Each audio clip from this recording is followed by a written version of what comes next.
Recently, there's been a lot of conflict between Hamas, the Palestinian side, and the Israeli forces. And today I'll just be explaining what's going on in 2023, why it's happening, and who each side is. To really understand the root of the issue, we have to go back to the early 20th century, where after the Ottoman Empire, when it broke apart, and when the British and French started to take over the Arab world. So on the left-hand side, we have the 1916 arrangements by the French and the British and what they wanted to take. So effectively, we have the British taking over Palestine and like going over that, and then you have the French taking over Syria, Lebanon, parts of Turkey. But this was just an idea at the time. This isn't the actual thing. On the right, we have the actual map. So we can see this is what actually happened. We have the French mandate of Syria and Lebanon. We have British mandate which covered Iraq, Kuwait, Jordan, and Palestine. And at 1922, Palestine was still a part of Jordan. So there was still like one country, but it was called the British Mandate of Palestine. I've zoomed in on what Mandate Palestine was, which is basically just Jordan and Transjordan at the time and Palestine. Now this was under British mandate until 1923. Oh, this was under British Palestine was under British mandate from 1923 to 1948. Palestine retained a territory administered by the British under the 1922 League of Nations mandate, which has been assigned without the consent of the Palestinian until the British withdrew in May 1948, also when the Israel was established, and the State of Israel was declared by resident Jewish immigrants, which had come from Europe after World War II, which I believe they have been here since 1947. They started northern colonies, but I'll show that later. See, the Palestinian people welcomed the Jewish into Palestine as long as the British would resolve any problems. The Jewish settlers were too problematic for the British, and saying no to them after the Holocaust was not a great idea for the UK's international image. So they gave up and handed Palestine over to the UN, which faced the same dilemma of not wanting to say no after the Holocaust. So effectively they turned into Nazi Germany and kept taking whatever they wanted, and to keep them happy, the UN said, okay, this is fine, while the US supported it. Again, much like Nazi Germany, no one opposed them, so they could keep the peace.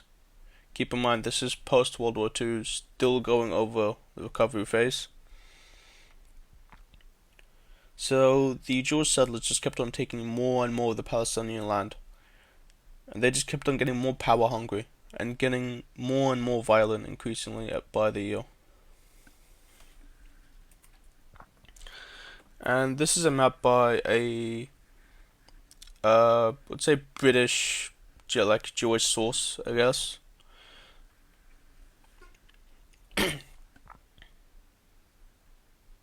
So on the top left hand we have a map by the British Jewish source, I believe. So it just depicts Iraq. So we have, at this point this was now named Iraq, we've changed the name, Syria has been named. Lebanon was still part of Syria at that time. Transjordan had been established, and Palestine has been established. And this was 1940s-ish, when, like around the same time the Jewish settlers started to come in. So you have Solomon's Temple that was going to be built in Jerusalem. This is a Jewish, like holy Jewish site, you would call. And if you look at the very top left-hand corner, you see Palestine, the roots, the names, everything there, and you start to see some of the Jewish settlers in. I don't know if you can read it, but so in 1947, the Jewish settlers officially started to settle parts of Palestine. And throughout the years, it just kept on getting worse and worse. They kept on taking more and more, until eventually you see at the present day that the Palestinian people have none of the land that they originally owned. And you see the true injustice of the situation that has happened. See, now in 1948, when Israel was officially declared a state, and after the 1947 partition by the UN, millions of Palestinian people started to migrate out of the country. They went to Lebanon, they went to Syria, they went to Jordan, went down to Egypt, they went to the Gaza Strip, which is under Palestinian rule, and they went to the West Bank, which is under Palestinian rule. Now you see, these are the photos of what the Israelis did. They effectively just set up refugee camps, which just spread on for kilometers at a time. So they're just very basic houses. And they would just destroy them. They would go in and just ethnically slaughter all the Palestinian people.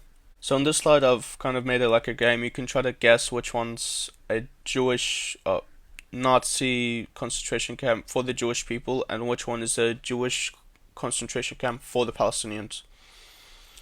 Now, it may come to a surprise to you that the top one is actually a Palestinian concentration camp, refugee camp.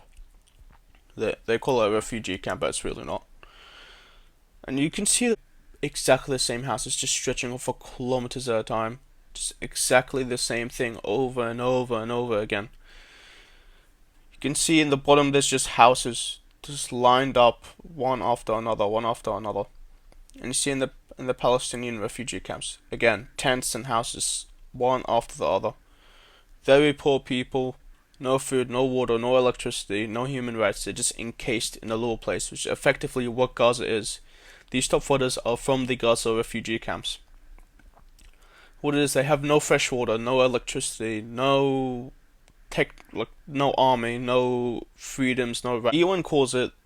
The UN calls the Gaza Strip the biggest open-air prison in the world because they fortified the eastern wall with just a bunch of fences and military checkpoints, and they've cut off the western seaboard, which is just the Mediterranean Sea, which is completely fortified by ships.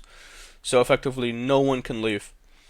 The only place that they can leave is through the Egyptian strip, which is very small. They have to travel a lot, which is just completely covered by checkpoints, which they can just not move out of. Now that I have covered what's happened before, I'll be trying to explain what Hamas is. So Hamas is effectively just an Islamic resistance group. They're based on Sunni Islamic fundamentalism and nationalism. They are the official government authority of the Gaza Strip since 2006. And they hold a majority in the Palestinian National Parliament. This is the official banner for the Hamas party. Now, to understand the matter of the issue, I'm going to be explaining how this all started. What was the trigger, you'd say, for Hamas going into Israel and taking back their land? So dozens of Israeli settlers forced their way into Al-Aqsa Mosque complex, which is occupied in East Jerusalem, to mark the 5th day of Sukkot, according to the Islamic Waqf department. Since Sunday, thousands of settlers have been carrying out provocative tours of the mosque complex following calls of ultra-nationalist Jewish groups. Israeli settlers stormed the complex on Wednesday in groups through the Al-Maghribi gate on the western wall near Al-Aqsa Mosque, and attempted to perform Talmudic rituals, according to the Waqf officials. Police imposed age restrictions and prevented young Palestinians from entering the mosque during the incursions. The Israeli army forced Palestinians shut down their stores in the old city to allow Jewish prayers to take place. The Palestinian Waqf news agency reported that the Israeli forces prevented a number of Waqf employees from entering the Holy Islamic site in the morning. So in context, to enlighten you on the situation, Al-Aqsa Mosque is the third most important religious site in the Islamic world. And by cutting off this part of their religion, this part of their history and culture, it's infringed the Palestinian rights, and it's infuriated the Palestinian government and the Palestinian people, because they aren't allowed to enter their own homeland and enter their holy site because of the Jewish settlers going in and disrespecting them and taking away what is rightfully theirs. Now, in response to this, Hamas has taken over certain parts of Israel, mostly military checkpoints, to take away soldiers, to take tanks, guns, ammunition, basically just trying to stop more destruction and injustice on the Israeli side to the Palestinian people. Now, on the left side, we see the Palestine and Israel borders, which is effectively the West Bank, and then we have the Gaza Strip, which is Again, how I said before, the biggest open air prison in the world, which is completely that whole green line is just fence on the West Bank and the Gaza Strip. These are just fences. So this is called it's the 1949 armistice line, but these are all fortified fences just to stop the Palestinian people from crossing over into Israel. Now here we see a photo of before on October 4th, I believe, and just for the last couple of years, this is what the Palestinian-Israeli borders have looked like. This is where the Palestinian people have settled. All these other blank places are just Israeli points they have taken. And here we have after the 5th and 6th of October, we see what the Hamas and the Palestinian authorities have done. They've effectively started to take back their land and taken over key cities and military checkpoints and like all that kind of stuff just to like keep on pushing and pushing. They've taken over important places for the Israeli people so they can't effectively bomb them, otherwise they kill their people. And they just keep on pushing so they can't do anything about it. And they've captured the people so they can't kill the Hamas army because they have Israeli militants in there. Or they have Israeli army members in the captured land. Now, something interesting enough about this whole situation is that what the Israeli minister and the Israeli government said is that they rather the Palestinian people, the Hamas militants, kill off the Israeli captured people instead of negotiating to free other Palestinians. So one of the reasons why Hamas has captured Israeli militants and Israeli army members is so that they can negotiate for the freedom of some Palestinian people which are innocent. So they have one Israeli military member or army, someone from the army. They trade off for like 100 or 10 or 100 Palestinian prisoners.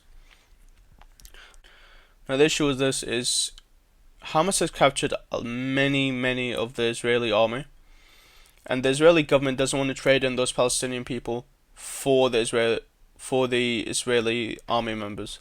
So what they've officially said to the news is that they rather Hamas kill the Israeli members than releasing Palestinian prisoners, which really shows the morals of what the Israelis are thinking, what they want to do.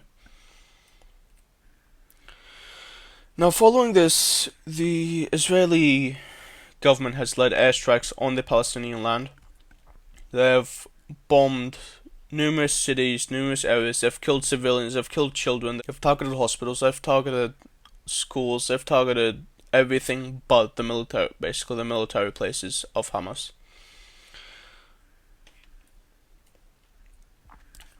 Again, they've also targeted religious sites. This is another religious site that they have targeted and basically just destroyed to rubble. Now, as of now, there are at least 332 Palestinians have been killed in Israeli airstrikes on the Gaza Strip. And there have been 250 Israelis killed through the Hamas offense. According to Hamas's military wing, it has captured several times greater than dozens of Israelis. So Hamas led this invasion because they are tired of what the Israelis are doing. They're tired of the desecration of Al-Aqsa Mosque and increased settler violence to the Palestinian people. Now, the Israeli Prime Minister has told residents to besiege enclave to leave now. So the Israeli Prime Minister has said to the Israeli people that are under Palestinian rule to leave now. So another thing that's interesting is that the captured Israeli army members are being treated very well with under Palestinian capture. There are many videos of people just being fed. There's a video of a woman actually taking photos with Hamas. There's photos of a grandmother of an Israeli minister, I believe, which is also taking a photo with Hamas.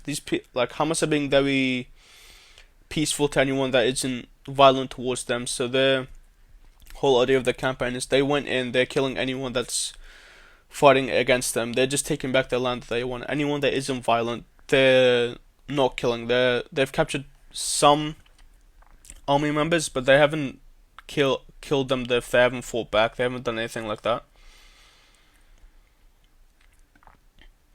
And of course, people have been caught in the crossfire on both sides. There have been some Israeli civilians that have been accidentally killed in the crossfire. There's been obviously many Palestinians that have been killed in the crossfire. But the truth of the situation is that Israelis don't care about what's going on because they want to cause as much destruction and casualties as possible. Because they can't aim a gun. They rather, instead of shooting who they want, they kill everyone at the same time. Their moral values are skewed in the way that they just do not care about who they're killing or what they're doing. They just want to do what benefits them. So instead of killing the militants that are in charge of this, they just wipe out a whole city. The thing is about what Hamas is doing is it's no different to any other peoples fighting against colonists. Most of these Jews come from Europe. They have a history there, and they can go back to Europe, and they can flee to America like many other Jewish people that did after World War II or during World War II. Due to Israel and America, the United States having very close ties with each other, the Israeli people have somewhere to go back to. They have somewhere they can call home other than Israel. Whereas the Palestinian people, they have nowhere else to go. Where are they meant to go if they have no other homeland? They're being forcibly removed and exterminated from their own home. The Palestinian people have nowhere else to go. So I'll ask you this: what if it was your country? Wouldn't you stop at nothing to stop the colonists taking over your land, taking over your home, removing your rights and freedoms? See, now the Hamas are no different than any other native ethnic group that have been under colonial rule, and they're fighting back to get their freedoms, to get their country back, to have authority over their people and their land. And you see, the Israelis are just keep on oppressing. They're like the colonizers, or they are the colonizers. The Israelis are the colonizers. They just keep on pushing more and more. They keep on killing, keep on oppressing. They keep on taking the freedoms and rights. And no one's doing anything about this.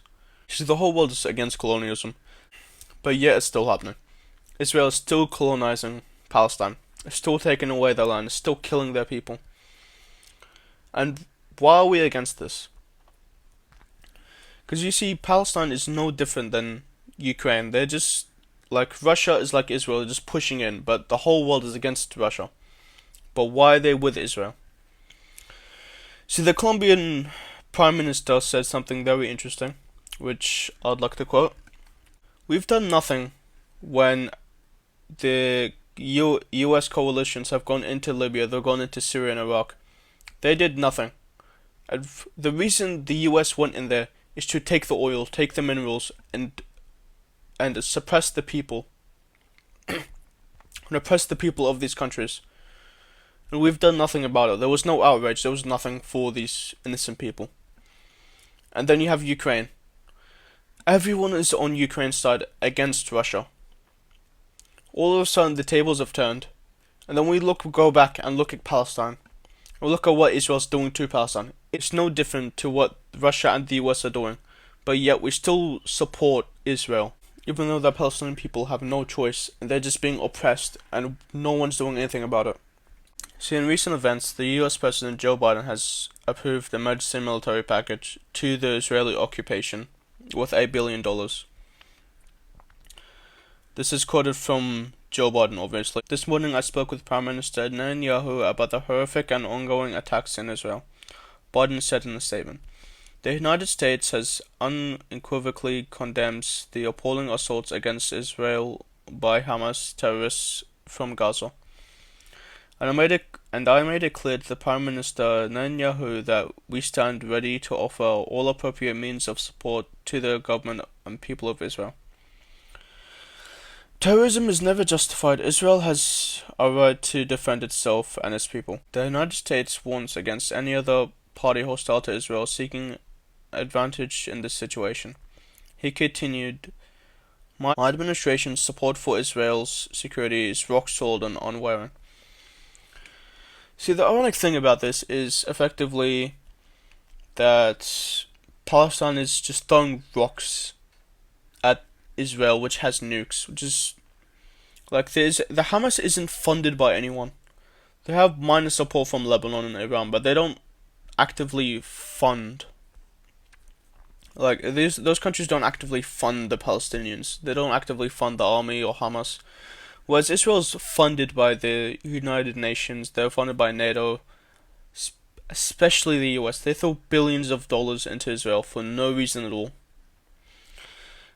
So it's like Israel's doing air attacks against people that are shooting AKs and driving normal cars. It doesn't make sense at all why the US would support Israel at all.